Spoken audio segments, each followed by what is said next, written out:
Mga kababayan, huwag nyo nang hanapin ang mga pulis sa presinto sapagkat kami ay nasa inyo ng mga telepono. Dial 911, darating kami sa loob ng 5 minuto. Lilingkod sa bawat Pilipino at magbibigay ng tamang impormasyon para sa tahimik at maayos na Pilipinas. Police News Network, alagad ng batas, tagapagtaguyod ng balitang pulis, sandigan ng mamamayan, patnubay ng katotohanan. Kampo Krame, maghahatid ng pinakahuling kaganapan at nagbabagang balita. Ito ang PNN Police News Network. At ngayon, ang inyong mga tagapagbalita. Magandang araw, Bagong Pilipinas. Ako ang inyong tagapagbalita, NUP Eton Concepcion. At ngayong araw ng Miyerkules, muli nating makakasama bilang special guest co-host si Ms. Roxanne Velasco, former Mrs. Metro Manila and Nobel Queen Globe 2024. Magandang umaga sa iyo, Ms. Rox. Magandang umaga po, Sir Eton, at sa mga ka-PNN natin mula Luzon, Visayas at Mindanao. Huwag po natin kalimutan i-like, i-follow at i-subscribe ang page ng Philippine National Police, Police Community Affairs and Development Group, PCAG, Tagapag-ugnay at Police News Network. Kami po ay maghahatid sa inyo ng tamang balita, kwento ng pulis at serbisyo para sa mamamayan. At ito ang PNP News Online. Ang pangunahing balita ng Police News Network, alagad ng batas, tagataguyod ng balitang pulis.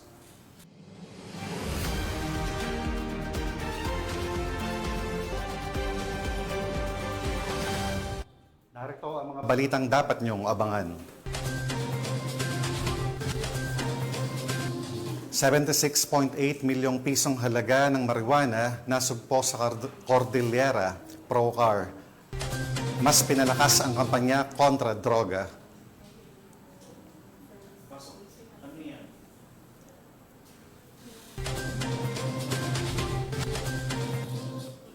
Pitong drug suspect na sakote sa buy-bust operation sa Pampanga.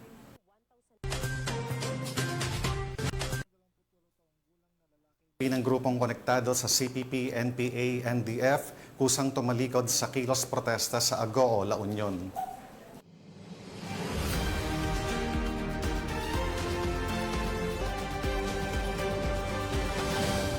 Narito ang mga balitang hatid ng ating PNN correspondents mula sa iba't ibang panig ng bansa.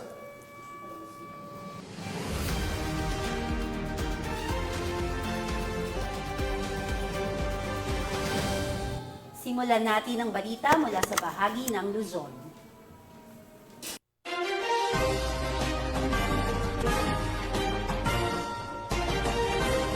Mas pinaigting pa ng Police Regional Office Cordillera ang kanilang kampanya laban sa illegal na droga, partikular sa eradikasyon ng taniman ng marijuana, kung saan umabot na sa 76.8 milyong pisong halaga ng nasirang marijuana plants at produkto nito ang kanilang naitala ngayong taon. Ang naturang accomplishment ay iniulat sa isinagawang second quarter meeting of the Advocacy Cluster of the Interagency Committee on Anti-Legal Drugs meeting na ginanap sa tanggapan ng Department of Interior and Local Government, CAR sa Baguio City. Patrolwoman Jezebel Moyaw sa balita. Pinaigting pa ng Police Regional Office Cordillera ang kanilang kampanya laban sa pagtatanim at distribusyon ng marijuana sa rehiyon, kasabay ng pagpapatupad ng mga programang naglalayong wakasan ang naturang iligal na aktibidad sa tulong ng komunidad. Sa second quarter meeting ng Cordillera Interagency Committee on Anti-Illegal Drugs Advocacy Cluster noong ika-1 ng Hulyo taong kasalukuyan, iniulat ni Police Captain Frederick Chiday ng Procar na kasalukuyang ipinatutupad ng kapulisan sa Benguet ang mga programang Uplan Binadang Gabot at Uplan Marso na nakatuon sa pagpapalakas ng ugnayan sa mga lokal na residente upang mas epektibong malabanan ang marijuana cultivation. Samantala, sa lalawigan ng Kalinga, isinasagawa naman ang mga operasyon sa ilalim ng Uplan Charlie Weed at Uplan Ganja 2. na nakatuon sa pagsugpo sa mga taniman ng marijuana at paghuli sa mga individual na sangkot sa pagtatanim at pagbebenta nito. Mula Marso hanggang Hunyo ng taong kasalukuyan, nakapagsagawa ang PROCAR ng 75 marijuana eradication operations kung saan mahigit 76.8 million peso ang tinatayang kabuuang halaga ng mga nakumpiskang ipinagbabawal na gamot, kabilang na ang marijuana at shabu. Ipinapakita ng mga inisyatibong ito ang patuloy na dedikasyon ng kapulisan ng Cordillera sa kanilang tungkuling sugpuin ang iligal na droga, protektahan ang mamamayan at itaguyod ang ligtas at maayos na pamayanan. Mula dito sa rehiyon ng Cordillera, ako ang inyong PNN correspondent, Patrolwoman Jezebel Moyaw, alagad ng batas, tagataguyod ng Balitang Pulis. Maraming salamat, Patrolwoman Moyaw. Sa isang hakbang na puno ng tapang at paninindigan, isang individual sa Agoo La Union ang kusa at buong loob na tumalikod sa grupong may kaugnayan sa CPP, NPA, NDF sa hangaring muling yakapin ang mapayapang pamumuhay at maging bahagi ng pagbabago sa lipunan. Police Master Sergeant Marvin J. Romero sa report. Isang 28 taong gulang na lalaki mula sa Barangay San Manuel Norte, Agoo La Union ang kusang loob na tumiwalag sa isang sektor na kaalyado umano ng CPP, NPA, NDF. Kinilala ang individual bilang si Jomar, isang driver at residente ng sabing barangay. Ayon sa ulat ng 2nd La Union Mobile Force Company, katuwang ang iba't ibang unit ng kapulisan at barangay officials, isinagawa ang operasyon na nagresulta sa formal na pagkalas ng nasabing individual mula sa grupong Temik ken Nanama Dagitid Babasit Amangalap Tila Union. Ayon sa Provincial Intelligence Team, ang Temik ay tinuturing na underground mass organization ng grupong Anak Pawis sa nasabing bayan. Batay sa ulat, nagbayag ang surrenderi na nagnanais siyang mamuhay ng walang kaugnayan sa mga organisasyong konektado sa CPP, NPA, NDF. Sumailalim rin siya sa kukulang debriefing upang matiyak ang kanyang kaligtasan at tapang disposisyon. Mula dito sa Ilocos Region, ako ang iyong PNN correspondent, Police Master Sergeant Marvin J. Romero, alagad ng batas, tagataguyod ng Balitang Pulis. Maraming salamat, Police Master Sergeant Romero. Hindi nakulusot sa mga otoridad ang isang babae matapos siyang maaresto sa ikinasang buy-bust operation ng Las Piñas City PNP. Matapos masamsa mula sa kanya ang hinihinalang illegal na droga.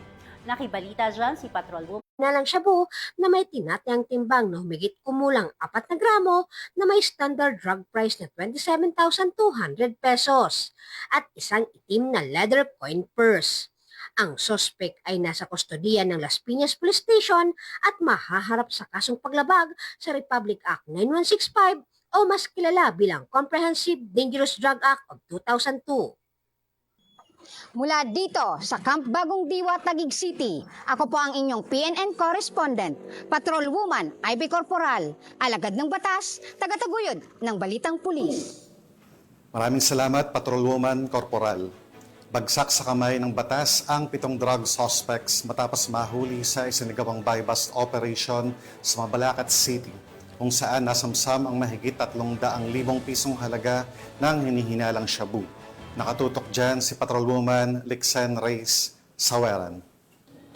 Pinaigting na kampanya ng kapulisan sa Pampanga laban sa iligal na droga sa ilalim ng pamumuno ni Police Colonel Eugene M. Marcelo, officer in charge ng Pampanga Police Provincial Office, matapos maaresto ang 7 hinihinalang tulak ng droga sa isang matagumpay na buy-bust operation sa Mabalacat City, Pampanga. Ayon kay Police Lieutenant Colonel Efren N. David Jr., hepe ng pulisyan ng Mabalacat City, sa naturang operasyon target si alias J, 41 anyos na lalaki na umano'y nakipagsabuatan kay alias Cano, 19 anyos at parehong high-value individual, sa pagbebenta ng isang sachet ng shabu sa halagang 1,000 pesos sa isang PNP posture buyer. Kasama ring naaresto ang 5 pang sospek na sina alias June, Mark, Lucan, Mac at Chris, pawang mga residente ng Barangay Dauma, Balacat City. Nasamsam mula sa mga ito ang isang black coin purse na naglalaman ng 5 sachet ng hininalang shabu,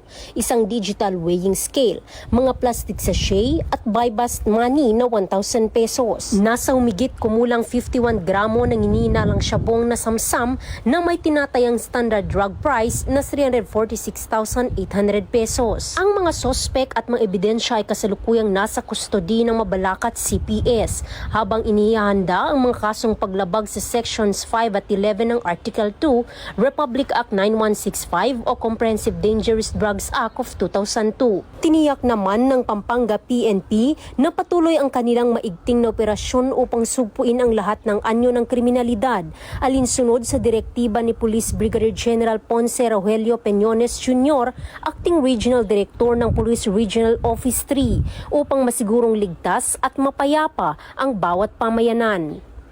Mula dito sa gitnang Luzon, ako ang inyong PNN correspondent, Patrolwoman Lixen Reyes A. Saweran, alagad ng batas, tagataguyod ng Balitang Pulis. Tunghayan naman natin ng mga balita mula sa Visayas.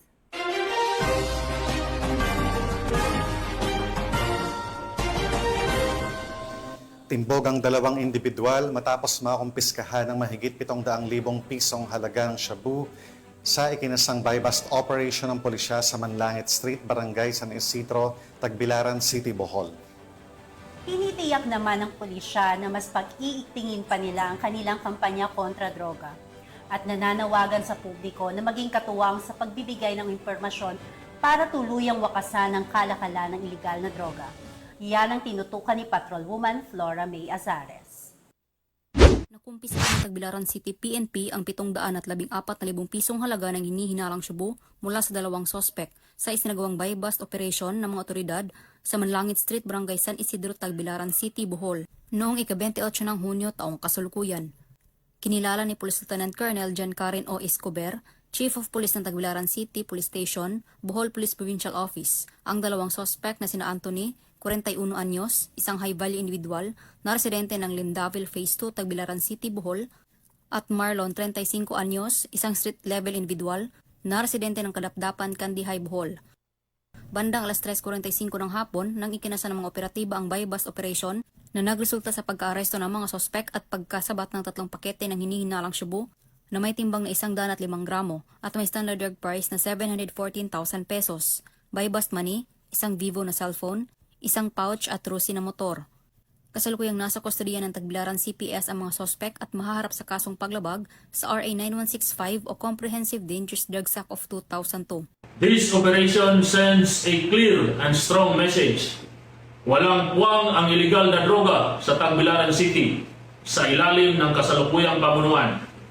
Mas pinaigting natin ang kampanya laban sa iligal na droga, hindi lang sa pamamagitan ng operasyon, kundi pati na rin sa pagkikipagtulungan ng komunidad. Mula dito sa Central Visayas, ako ang inyong Police News Network correspondent, Patrolwoman Flora May Azares, alagad ng batas, tagataguyod ng Balitang Pulis.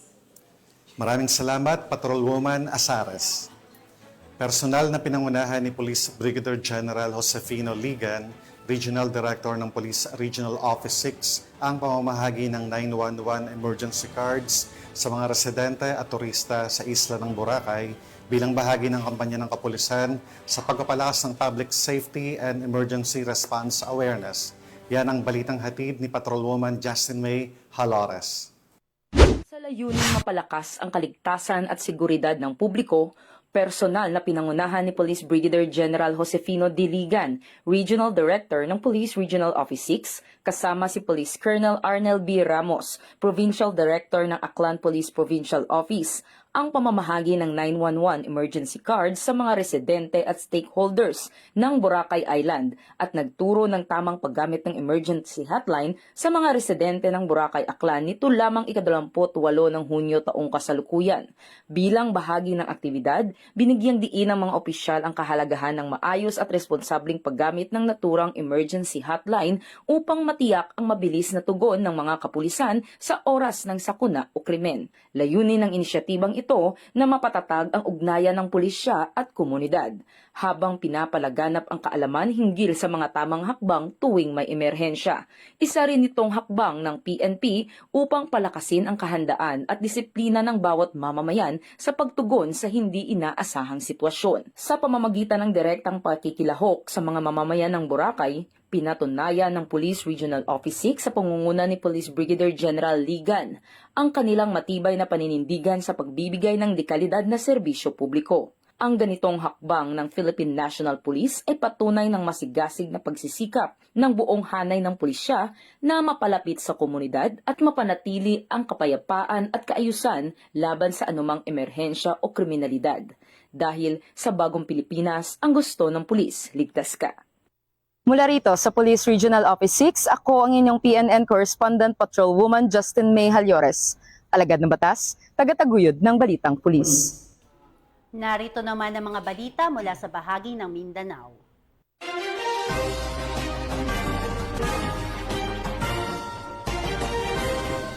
Isang lalaki ang naaresto ng mga otoridad matapos mahulihan ng hinihinalang shabu at ilegal na baril sa ikinasang operasyon ng pulisya sa bayan ng Asuncion, Davao del Norte. Hindi naman titigil ang mga kapulisan sa kanilang adhikaing gawing ligtas ang bawat barangay, lungsod at lalawigan, hanggang sa tuluyang masugpo ang banta ng ilegal na droga at karahasan sa buong bansa. Magbabalita dyan si Patrolwoman Sheena May Ilagan.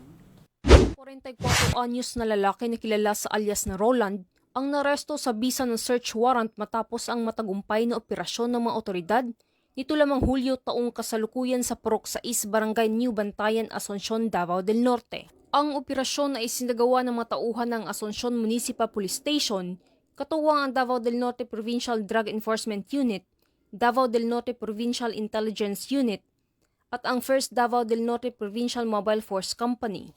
Sa ginawang paghalughog sa bahay ng sospek, na-recover ng mga operatibang humigit kumulang 3.4 grams ng ninal ng shabu na may tinatayang halaga ng 23,120 pesos, isang kalibre 38 na revolver kasabay ang 6 na bala at sling bag. Kasalukuyang nasa kusdiyan ng Asuncion Municipal Police Station ang sospek para sa kaukulang dokumentasyon at paghain ng mga kaso.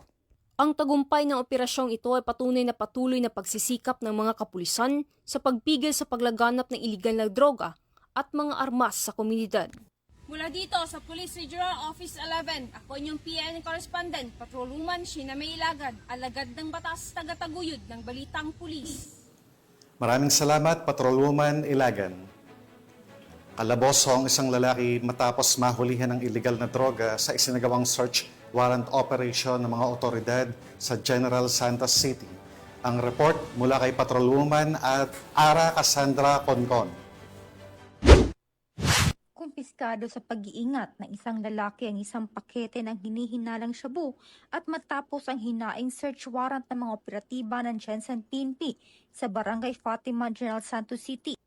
Kinilala ni Police Major R. Noel Hinayon Cardos, Station Commander ng General Santos City Police Station 7, ang naarestong suspect na si RR, nasa 80 gulang, walang asawa at residente ng nasabing lugar. Ayon kay Police Major Cardos, bandang alas 4:30 ng umaga nang isinagawa ang operasyon sa pangunguna ng kanilang hanay katuwang ang mga tauhan ng Regional Mobile Force Battalion 12, SWAT, SMFC, GSCPO at PDEA 12 na nagresulta sa pagkakadakip ng naturang sospek. Sa kasagsagan ng paghalughog ng mga otoridad, kanilang nadiskubre sa pag-iingat ng sospek ang 14 piraso ng plastic sachet na naglalaman ng pinaghihinalaan na shabu na may kabuang bigat na 4 na gramo na may standard drug price na 30,000 pesos. Kasong may kaugnayan sa iligal na droga ang isinampa laban sa nahuling individual. Tinitiyak naman ng Jensen PNP na magpapatuloy ang kailang mas pinaigting ng kampanya kontra iligal na droga para sa mas ligtas at mas maayos na pamayanan. Mula dito sa Rehiyon 12, ako ang iyong PNN correspondent, Patrolwoman Ara Cassandra Concon, alagad na batas, tagataguyod ng Balitang Pulis.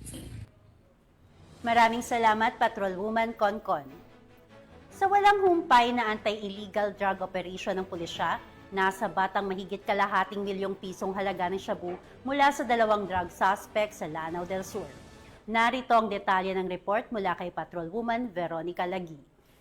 Dalawang individual ang naaresto at tinatayang 533,256 pesos ng hihinalang shabu ang nakumpiska sa ikinasang operasyon laban sa iligal na droga nito lamang ika-28 ng Hunyo taong kasalukuyan sa Barangay Linok, Madalum, Lanao del Sur.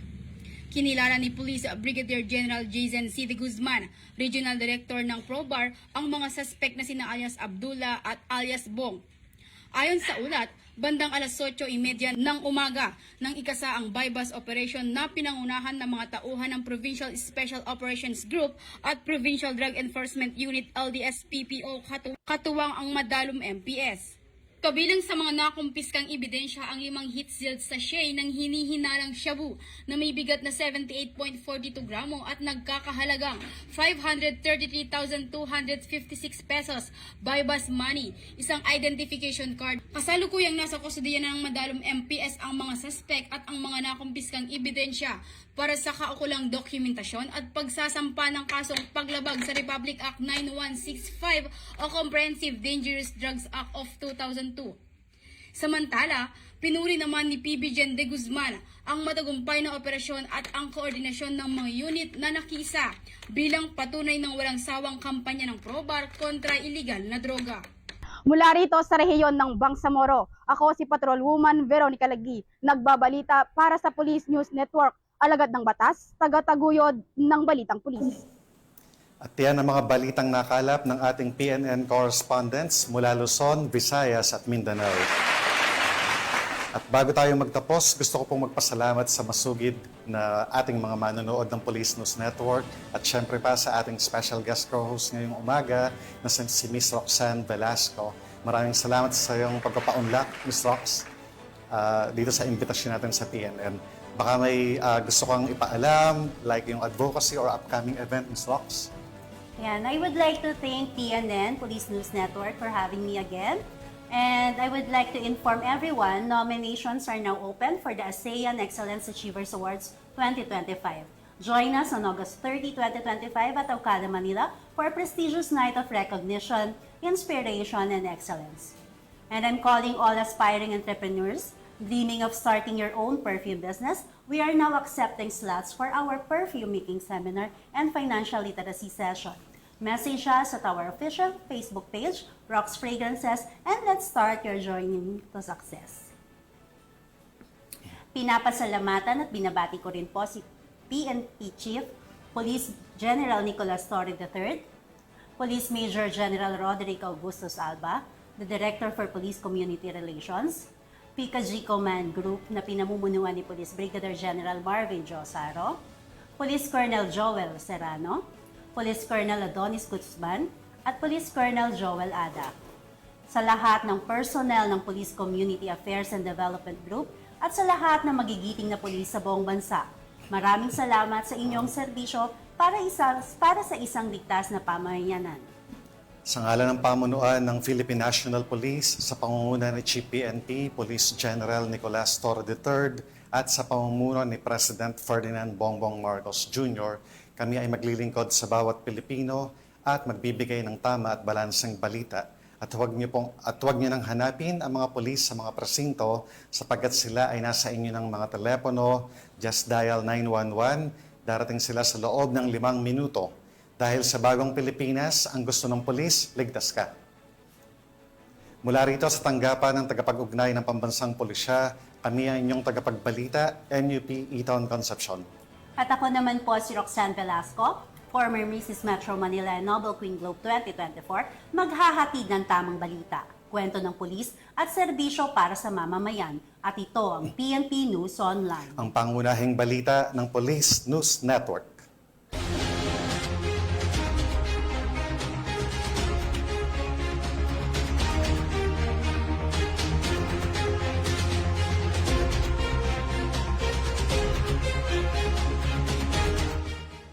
Police News Network, alagad ng batas, tagapagtaguyod ng balitang pulis. Mga kababayan, huwag nyo nang hanapin ang mga pulis sa presinto sapagkat kami ay nasa inyo ng mga telepono. Dial 911, darating kami sa loob ng 5 minuto.